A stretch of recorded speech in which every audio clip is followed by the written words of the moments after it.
For this video mga kaimbis, turuan ko kayo paano gumawa ng kamuti delight with sardinas. Kailangan na natin balatan yung kamuti delight. Kamuti natin guys.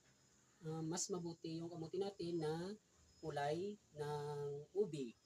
Para mas masarap yung tikman. Durugin lang natin yung kamuti delight. Durugin lang natin guys.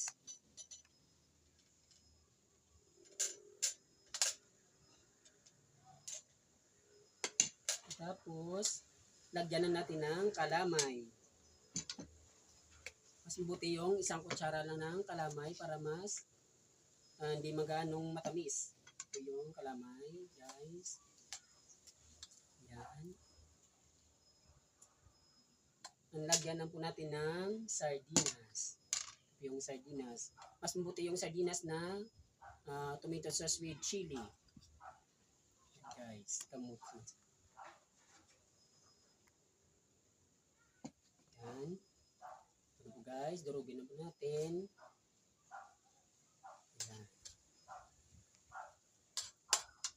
Ito na po ang resulta guys. Tikman na natin.